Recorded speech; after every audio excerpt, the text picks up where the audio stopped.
აუ ბრუნდი მეგობრებო. ამჯერად მე მგონი ცოტა დიდი ვიდეო გამოგვივა. თან მუსიკას უსმენ და იმედი არ შემოვა მიკროფონში თუ შემოვიდა არა უშავს. დავქოქოთ ახლა და წავედით. წავედით მოკლედ. ტექსტები და რაღაცები არ დამიწერია. მეთქი პირდაპირ რამეს მოვიფიქრებ გზაში თქო. რაღაც ისეც მინდა ვისაუბრო რა. ბოლო დროს ჯგუფებში, LinkedIn-ზე, სოციალურ ქსელებში მოკლედ. ძალიან ბევრი უკმაყოფილო პოსტები ხდება დამსაქმებლების მიმართ რა. ძალიან ბევრი დამსაქმებელია არ აფასებს ადამიანის შრომას. მართლა ძალიან ბევრი არის და მესმის იმათი ვინც სამსახურს ეძებს. და უნდა რომ შემოსავალი კონდეს და არ ჩათვალონ თავი იმათ რომ რისთვის ვისწავლე, რისთვის გავფლანგე დრო. არ არის რა ეგეთი მარტივი სამსახურის შოვნა სამწუხაროდ. მე თვითონ motion designer-ი ვარ. ნუ პროფესიით პროგრამისტი ვარ, მაგრამ motion designer-ად ვმუშაობ უკვე თითქმის 4 წელია. სანამ სტაბილურს, აი მართლა სტაბილურ სამსახურს და ანაზღაურებას ვიშოვიდი. მოვუდი 2 წელი. თავიდან IT სპეციალისტი ვიყავი იმ სამსახურში და IT-დან შემდეგ რამდენიმე თვეში ანუ მალევე გადავედი motion designer-ად. ჩემი უფროსიც მაგ დროს გვერდში დამიდგა, ნუ მაგის მადლობელი ვარ, რა თქმა უნდა. მაგრამ თვითონ სამსახური იყო ისეთი, რომ კომპანია იყო ისეთი, რომ არ ვიცი რა, ძალიან ვიღლებოდი დროებში. ანუ ბევრი საათი ვმუშაობდი და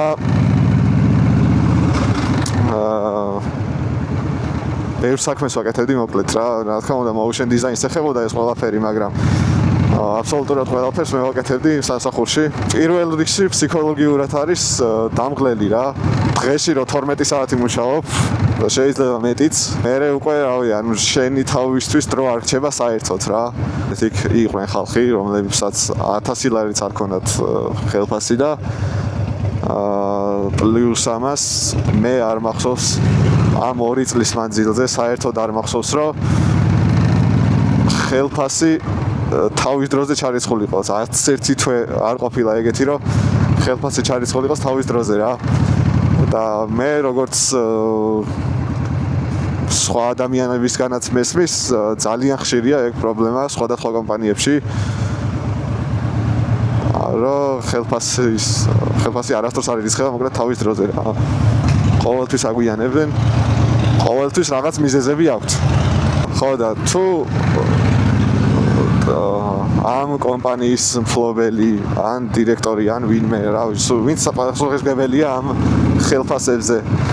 თუ ის ადამიანი ამბობს, რომ აი გაიგეთ ჩემი რაღაცა არ მაქვს ეხლა და ვერ ჩაგირიცხავთ, მაშინ შენ ანუ შეიძლება თვითონ კომპანიას მაგ მომენტისთვის ამართლა არ აქვს ბიუჯეტი რაღაც, მაგრამ შენ როცა უფროსი ხარ და შენ გააქვს ეგ ბიუჯეტი, ანუ ადამიანს რომელსაც შეგიძლია რომ ეს ბიუჯეტი შენ სამსახურში, შენივე კომპანიაში ჩადო და მოახმარო იმას, რომ შენი თანამშრომელმა უბრალოდ კარგად იმუშაოს, ეგ უნდა გააკეთო რა. და თუ ვიღაცისგან ითხოვ, რომ შენი ეს მოდეს და გვერდში დაგიდგას, შენც უნდა გაიგო მისი, შენც უნდა გაიგო სხვა ადამიანის და შენც უნდა დაუდგე გვერდში რა. ეს ყველაფერი მოვაყოლე იმას, რომ სამარცხვინო ანაზღაურებაზე ამუშავებენ თანამშრომლებს, წურავენ, რასაც ქვია, თან ძალიან მაღალ კვალიფიკაციას და მაღალ სკილებს ითხოვენ, ესე ვთქვათ და ანაზღაურებებს თქვენც ხედავთ ალბათ რა, როგორები აქვთ მოკლედ, არ იდება მოკლედ ჯგუფებში, დასაქმების ჯგუფებში და რაღაც სოციალურ ქსელებში, რომ მაგალითად გრაფიკული დიზაინერი მინდა, ეს უნდა იცოდეს, ის უნდა იცოდეს, PowerPoint-ი, Word-ი და რაღაცეები კიდე საბეჭდი მასალები და ანუ გრაფიკული დიზაინის გარდა კიდე სხვა რაღაცებიც უნდათ და ანაზღაურება 600 ლარი, იმიტომ რომ დისტანციურია, ხო და ანუ ეგ რა შუაშია საერთოდ არ ვიცი დისტანციური რახან არის, რომ უფრო ცოტა უნდა ქონდეს ადამიანს ხელფასი საიდან დადგინდა, ეგ არ ვიცი, იმიტომ რომ დისტანციურად როცა მუშაობს ადამიანი, თავის რესურსს ხარჯავს, თავის ელექტროენერგიას მოიხმარს, თავის კომპიუტერს მოიხმარს და ამით ხარჯი არანაირი არ აქვს კომპანიას რა. გარდა იმისა, რომ შენ თანამშრომელს ხელფასი უნდა გადაუხადო. რავი, რა უნდა მეთქვა კიდე ამ სოვაში აქ დაღამდა ამ შუქნიშანზე. არის ერთი პრობლემა ის, რომ მართლა მცოდნე ხალხის დეფიციტი არის, იმიტომ რომ LinkedIn-ზე ძალიან ვერს უწერია, რომ გრაფიკული დიზაინერია, გინას დამწყები, გინდა ისე, ვერს უწერია რა. მაგრამ ძალიან ბევრი წერს, მხოლოდ იმიტომ რომ რაღაც კურსი აქვს გავლილი რა. და საქართველოში რავი 90% კურსების არაფერს არ გასწავლის რა. კი, გასწავლიან, 100-ზე მოყავხარ. მაგრამ პრაქტიკა არ გაქვს იმის, რომ სამსახური დაიწყო და ეს დამსახლებელობაც იციან რა. დეფიციტი მაქედან იქმნება პროფესიონალების და ასევე იქმნება ძალიან დიდი რიცხვი კონკურენციის რა. იმიტომ რომ ზოგი ადამიანი კურსს დაამთავრებს, მართლა სწავლობს მე თვითონ რაღაცებს და მართლა ცდილობს განავითაროს ეს თავისი ცოდნა რა, განიღრმავოს უფრო და რაღაც სკილები უფრო დაამუღამოს. როცა ეს ადამიანი სწავლობს და უკვე კარგად იცის მართლა, იქნება მეორე პრობლემა, რომ ეს ადამიანი ეძებს სამსახურს, მაგრამ საშინელი ანაზღაურება აქვს რა, ისეთი ანაზღაურება აქვს, რომ შეიძლება ჭამაში არ გეყოს მარტო ეგ ერთი თვე ის ფული რა. ჩემ მეგობარს ქონია მომენტი, ერთ-ერთი ბანკი დაუკავშირდა მოკლედ ამ ადამიანს. რაღაც პატარა ანიმაცია უნდათ მოკლედ რა და ხო და ჩემ მეგობარმა უთხრა 150 ლარი რა, ანუ თვითონ დამწყები იყო და 150 ლარიც ძალიან ცოტაა რა თქმა უნდა მაგაში. ხო და უთხრა 150 ლარი და ამ ბანკმა ესეთი პასუხი დაუფრნა, რომ 150 ლარი ძალიან ძვირი იყო რა. შემდეგ ის ბანკი წავიდა და მე და ვიღაცას გააკეთებინებდა 50 ლარაც მართლა შეიძლებოდა რომ მოეძებნა ეგეთი ადამიანი რა. ვინც ძალიან დამწყებია და არ აქვს გამოცდილება საერთოდ. მაგრამ შედეგსაც მიიღებდა 50 ლარისას, ასე ვფიქრობ რა. და ალბათ აქვს კიდეც მიღებული. მე არ მომწონს ახლა ამ ბანკის, არ დავასახელებ, მაგრამ ამ ბანკის ვიზუალი და საერთოდ ბრენდი არ მომწონს რა. როცა ადამიანმა იცის რომ რაღაცა ერთ შეკვეთაში რაღაც 500 ლარს იღებს, ამ დროს კომპანია ეუბნება რომ მოდი იცი რა მე 200 ლარზე მეტი არ მაქვს და 200-ად გამიკეთე მოდი და შემდეგ სხვა რაღაცაცაც დაგიკავშირდებით, ეუბნებიან ესე რა. შეიძლება ცუდ რაღაცას ლაპარაკობ ახლა, მაგრამ ძირითადად შემთხვევაში მართლა ეგრეა რა. ადამიანს мотиваციას უკარგავს დამსაქმებელი რომ იმუშაოს. იმიტომ რომ თვითონ ბევრი ფულის შოვნა უნდა, რაც შეიძლება ნაკლები დანახარჯით რა. და რომ მივმართო მათ ვინც სამსახურს ეძებს ან ცდილობს რომ შეკვეთები აიღოს. ნუ გაიუფასურებთ საკუთარ თავს და ნუ გააფუჭებთ ბაზარს რა. თქვენი თავის ფასი იცოდეთ იმ საქმის ღირებულება, რასაც თქვენ აკეთებთ და ნუ ფიქრობთ იმას, რომ აი მე იაფად გავაკეთებ ჯერ და მე ნელა უფრო მაღალ ანაზღაურებაზე ავალ რა. ეგრე არ არის, იმიტომ რომ ერთს რო იაფად გააკეთებ, სხვა ხედავს იმას, რომ იაფად რაღაც კეთდება.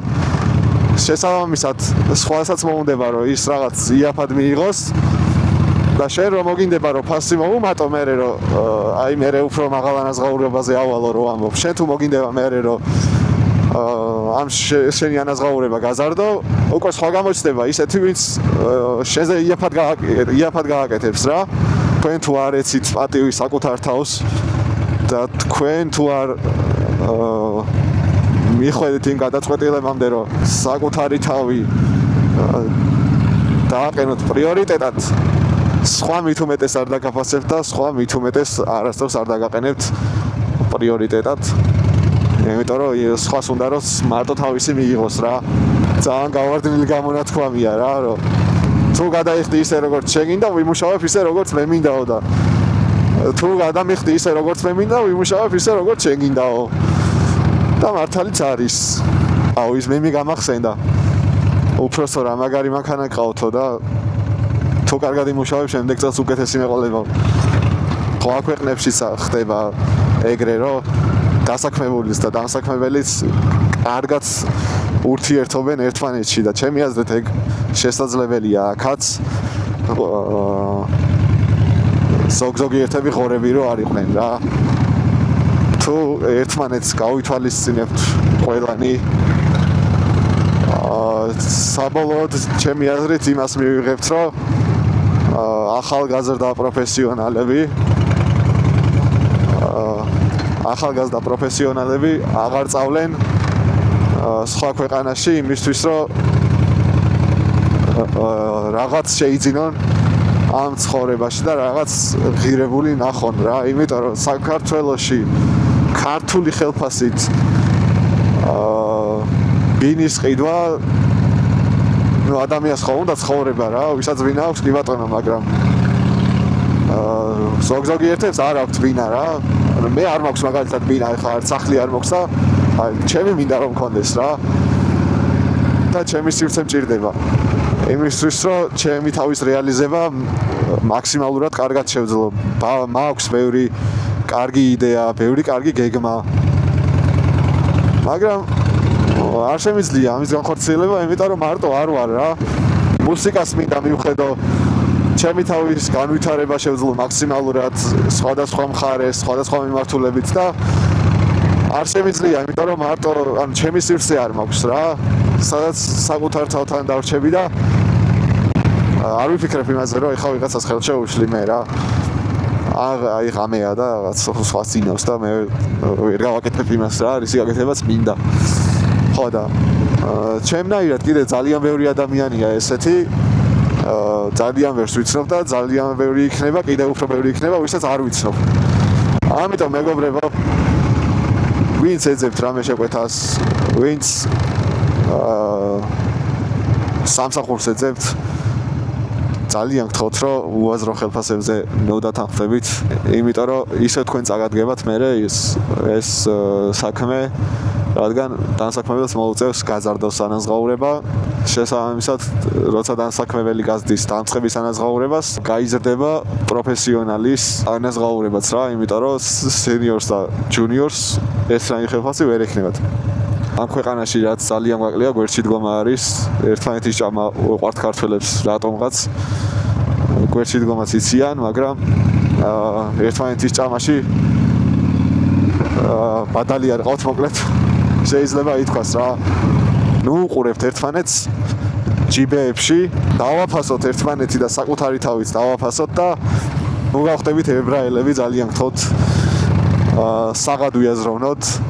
არ გამოვიდეს ისე, რომ მე მინდა ძალიან ბევრი ფული და მოდი სხვას გადავუგდებ რა 200 ლარს და რა მიკეთოს რა. ერთმანეთის ჭამა და ერთმანეთის ძარცვა ხშირია სხვა ქვეყანაშიც რა. წარმოიდგინეთ ახლა ძალიან ბევრი, ანუ ათეულობით, თუ ასეულობით არა, ათეულობით 1000 მოქალაქე არის წასული შტატებში. ბავშვობიდან სურვილი მაქვს, რომ წავიდე ამერიკაში და შესაბამისად სწავლობ, რავი, იქაურ შტატებს ვიკვლევ, რა ხდება ხალხი როგორ ცხოვრობს, რა შესაძლებლობები აქვს, რა ფინანსები აქვს. საკეთებენ ყოველდღიურობას სწავლობ, ტრადიციებს და ნუ რავი, ხო და მოკლედ ამერიკას შიგნიდან კარგად სწავლობ და ესე ზედაპირულად არ უყურებ რა. აქ არიან ხალხი, რომ ამბობს, რომ აი ოღონდ იქ მოვხდე და რამე იქნება. ნუ ეგრე არაფერი არ იქნება. ძალიან თაგეგმილი უნდა კონდეს ყველაფერი. რა თქმა უნდა, ადამიანებს უმართლებთ, გამართლებაც საჭიროა. მათ შორის იმისთვის, რომ წვანებარათი მოიგოთ და არალეგალი არ გახდეთ, მაგრამ თქვენ გჭირდებათ კონკრეტული გეგმა. თქვენ უნდა იცოდეთ იქ რისთვის ჩადიხართ და რა შესაძლებლობა გექნებათ იქ, რომ ეს თქვენი მიზანი განახორციელოთ. ეს ყველაფერი რას მოაყოლე ხა არიან ქართველები რა, რომ ჩადიან მართლა ამერიკაში, აქვს რაღაც გეგმები და ისევ და ისევ ქართველი ეუბნება ადამიანს, რომ იცი რა, მე დაგეხმარები, მე შემიძლია ეს გავაკეთო, ფულს აიღებს და ქრება. რაღაც შემიფრინდა. ანუ ატყუებენ ერთმანეთს, მოკლედ ამ გადაკარგულში ისეთ საერთოდ აბსოლუტურად სხვა კონტინენტზე როცა ადამიანი ჩადის იმისთვის რომ ფინანსური სიდუხჭირე აქვს ასე ვთქვათ, არ ულხინს საკუთარ ქვეყანას ტოვებს იმის გამო რომ უნდა რომ ნორმალურად იცხოვროს და კონდეს რაღაც ანაზღაურება რა, კარგი. და ამ დროს ისევ შენიანი, მისი იმედიც უნდა კონდეს ყველაზე მეტად, ის ადამიანი გაქცევს სწორედ ზურგს რა, შენ აგროვებ ფულს გაცლის ჯიბიდან, თვითონ იდებს და ქრება რა. სკამერები ქვიათ ეგეთ ადამიანებს და სამწუხაროდ ეგეთი ფაქტიც ამერიკაში ხშირია. კიდე არიან ისეთები, რომ თქვენ არაფერი არ გამოგივათ, თქვენ აქ არ ჩამოხვიდეთ, თავიდანვე რომ უარყოფით განწყობაზე აყენებენ ადამიანს, ეგეთებიც არიან. ხო, რატო არ გამოვუათ ეგ არ ვიცი, იმიტომ რომ მე ვისაც ვიცნობ ამერიკაშია წასული ძალიან კარგად ვიცნობს თავს. როცა ადამიანი რაღაც შემართებით მიდის, არ შეიძლება რაღაც უარყოფითი დაუთესო თავიდანვე და ისეთ განწყობა გაუფუჭო მოკლედ რა. იმისაგან რომ ერთმანეთს გვერდში დაუდგნენ, უნდათ რომ თვითონ რაღაცას მიაღწიეს, სხვამ არ მიაღწიოს რა. რატო ანუ ხელი შეგეშლება თუ შენსას იღებს ეს ადამიანი რამეს თუ რატო? მეც საშუალო ანაზღაურებაზე მეტი მაქვს ხელფასი ამჟამად, მაგრამ ჩემი ხელფასითაც კი არ შემიძლია რომ ერთი თვის ხელფასით ერთი კვადრატული ბინაც ვიყიდო რა. იმიტომ რომ ხელფასთან ერთად ადამიანს გასავალიც აქვს ხარჯები, უნდა ცხოვრება, ჭამა, ტრანსპორტი, კომუნალურები და ასე შემდეგ. ცხოვრება უნდა ადამიანს და ამის საშუალებას სამწუხაროდ საქართველოს ბაზარი ნაკლებად იძლევა. სახლში მივედი ამასობაში. ცოტა კრუგები ურტყი, ცოტა კიდე გავწელავ გზას. დამვიდეოთი იმის თქვა მინდოდა, რომ ერთმანეთს დავუდგეთ მოკლედ გვერდში ამ ქვეყანაში. ისედაც ცოტანი ვართ და ვეცადათ, რომ უფრო არ დავცოტავდეთ და რაც გვახარებს სხვაც გავახაროთ იმ რაღაცით და მარტო საკუთარ თავებზე ვიფიქრებთ. მოიქცევით ისე, რომ თქვენ თითქოს თქვენს გარდა სხვა არავინ არ ცხოვრობს ამ ქვეყანაზე და თქვენ რო რაღაცა გისწორდებათ, ის სხვის ხარჯზე უნდა გაისწოროთ აუცილებლად რა. ეგრე არ არის. ეგრე დარწმუნებული ვარ, რომ ეგრე ფიქრობდა ჩემი ძველი უფროსი რა, იმ კომპანიის დირექტორი, იმიტომ რომ ფაქტი იყო ეგეთი რა. რეალობა იყო ეგეთი, რომ იმ ადამიანს ყოველი შემთხვევაში წარმოდგენა ესეთი მექნებოდა მეც და ძალიან ბევრს იქ მომუშავე ადამიანებს, რომ ამ ადამიანს ფეხებზე ვეკიდეთ, ოღონდ თვითონ ყოფილიყო დიდ მოგებაში. ხელფასებს რაცა მიგვიანებდნენ ძალიან და ხან ნახევარს მირიცხავდნენ და ასე შემდეგ, მოკლედ მიწევდა რომ კიდევ ერთი სესხი ამეღო, იმიტომ რომ ფული აღარ მქონდა რა და რაღაცით უნდა მეარსება. ამ დროს ამ არხის მფლობელი კადილაკით დაყავდა საკუთარ მძღოლს.